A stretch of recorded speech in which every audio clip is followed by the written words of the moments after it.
Alright, people. So I wanted to touch on a topic here. I didn't think it was too big of a topic, but of course, people are going to get all up in arms about this because why? Because it involves pop culture. People could give two shits about a topic that involves politics or real issues, but since this involves a big movie, then it's a big issue. So anyway, uh, to make it short here, Sony was going to put out a movie about just some journalists, doing this secret operation of killing Kim Jong Un. And then North Korea apparently got mad. This is a government or the mainstream media story. Then North Korean government got mad about it, hacked Sony's emails, threatened to do terrorist attacks, and then Sony pulled the movie, said we weren't gonna do it. I'm sure everybody's heard it. It's been well popular.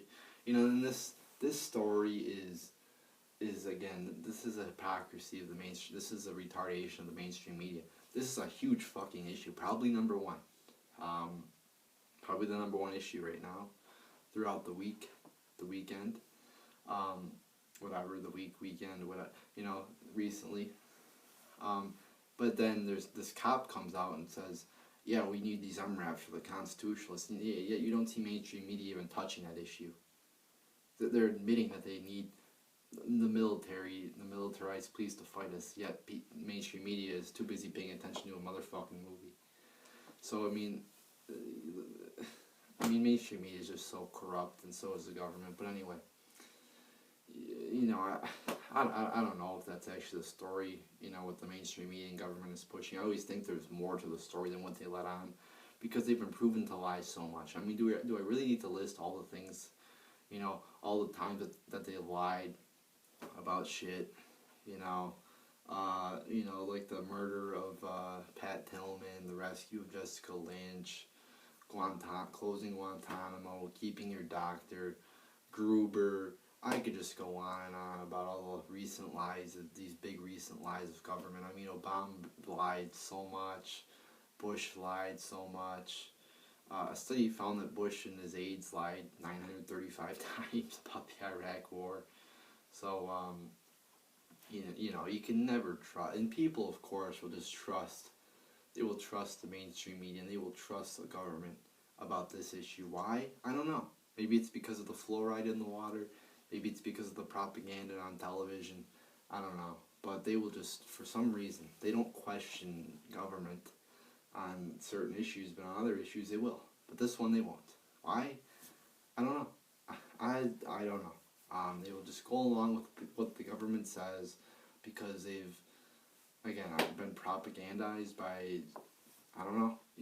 It's just, I don't see the logic in people because it's been confirmed. We pretty much all know government lies. Even the dumbed down people who don't pay attention to the news know that government lies. Yet they won't question certain issues. They won't question, oh, this is a government lying. They've been proven to lie over and over again. I saw an article on TMZ that the Sony employees thought that this was an inside job, meaning that people from Sony participated in the hacking. And I also heard about a technology magazine that said it would have taken months for these so-called hackers to get into the Sony emails. So I think there's more to the story. Was the CIA involved in this movie? Because if you go on the CIA website, there's they have a certain department. I guess you could call it a sub-department. It's called the CIA. I believe it's called the CIA Entertainment Wing or something like that, where they say they like influence movies and shit. So I think this could have been a movie by influenced by the CIA too. And I think the movie overall was just a stupid idea. Think about what would happen if a communist country. Now, I'm not saying North Korea is great. They're very, very evil people. Kim Jong Un is a fucking evil bastard. They made their fucking people cry when Kim Jong Il died. You could look up the video of North Koreans crying. It's just fuck. You do laugh a little bit, but because they're just all crying. They made them come into the town hall or town square and just start crying for like days. You laugh a little bit, but I mean, it's evil. I mean, it's totally evil. They're totally communist, totally fucking just evil fucking people. But think of what would happen if a North Korea or a Cuba came out with a movie, you know, this big movie. And I'm not talking about a little little fucking sci-fi, you know, not a little jobber movie, but a big movie company comes out with this, you know, one of the top movies, you know, comes out with a movie of, you know, them plotting to kill one of our presidents. Do you think we're gonna be mad about that? Probably. So I mean, you're just stirring the pot with this movie. You're just stirring shit up, and it's not going to help the situation between North Korea and the United States, or North Korea and the rest of the world. It's only going to make Kim Jong-un madder to do this fucking video. But it is the First Amendment. I do believe we have a First Amendment. By whether this was an inside job, whether there was whether there's more to the story than this. This still kind of promotes the idea that if you threaten people, there's also, terrorist threats and shit. We're going to terrorist attacks on movie theaters too. That's what they said if the movie's released. So if you succumb to the terrorist threats, whether they're legitimate or not, it's just going to promote more people to terrorize the public, because then they will get America to change. Just look at the 9/11 terrorists. Bush said they apparently attacked us because they were jealous of our freedoms. Well, they've won, because now we have pretty much no freedoms. Our freedoms since 9/11 have been decimated. And that totally goes against the statement that troops fight for our freedom. Because usually when we go to war, we get a lot of freedoms taken away, So, I mean, just look at ever since 9/11 with the NSA, the TSA, the Patriot Act, just everything. And you won't hear Fox News talk about all our freedoms being taken away. But anyway, I'm kind of diverting from the issue. I mean, it is free speech. It is, but again, if you succumb to the terrorists, that's just going to influence them to do more shit, because then they know that next time they're going to succeed again. So this is how you defeat terrorists. You don't defeat terrorists by giving them what they want. You don't as the moniker is, we don't negotiate with terrorists, although we've done that, like Obama and the Bergdahl trade. But you don't negotiate with terrorists. This is how I would do it if I was Sony, and this is assuming that this North Korean story is 100% true and there's nothing more to the story than it.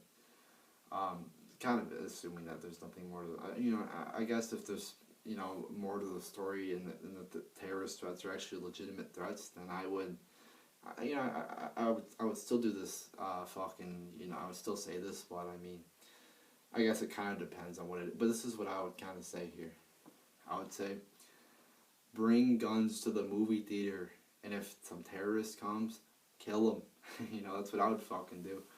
That's how you protect against terrorists. You arm yourselves. It's called the Second Amendment, to protect against government and also criminals. So that's how you defeat terrorists. Succumbing to them and negotiating with them is just going to create more of it. You defeat terrorism by arming yourselves and killing them if they try to kill you. That's how you defeat a terrorist. But not by succumbing and cowarding to them. I mean, we're such a fucking just weak society right now. I mean, it's fucking ridiculous. I mean, we're all scared of these terrorists. We think Al-Qaeda's a terrorist. We think everybody's Al-Qaeda. We're happy to get sexually assaulted to make sure we're not Al-Qaeda. So, I mean, it's fucking... And when terrorists only kill a few Americans a year, yet we're not afraid of driving to the movie theater where cars kill 30,000 a year. No, we're not scared of that, but we're scared of some terrorists. So, I mean, the way to defeat a terrorist is to shoot his motherfucking head if they try to attack you. Not saying, we'll do what you guys want because we don't want you to kill us, although you only kill a few Americans a year. We'll do what you want. Oh, we'll do what you want. It's just fucking retarded. These fucking cowards. So, again, this is why we have a Second Amendment. This is why we have the Second Amendment, to protect ourselves, and so we're not slaves that can be taken over by criminals. Because if you take away the Second Amendment, then these terrorists will thrive, because then they will have the monopoly of having all the guns and having all the power and weapons. But if there's a Second Amendment, then we could defend against these terrorists. So, again, if I had to say, my gut feeling says there's more to the story than just North Korea hacking into Sony's emails. Like the government says, oh, we've conducted an investigation. We've come to the investigation was so quick. Like the 9/11 investigation, that was a piece of fiction, and that took fucking over a year. This one was like a few days. It's like, oh, we've come to the decision. North Korea did it. Like, how did you figure that out so fast? So again, I think there's more to the story than this.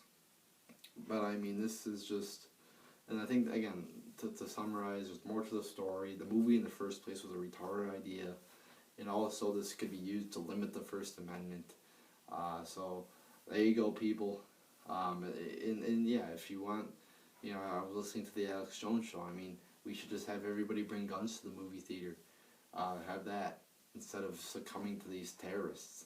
So there you go, people. There's your video on the, what was it called? The interview. So there you go.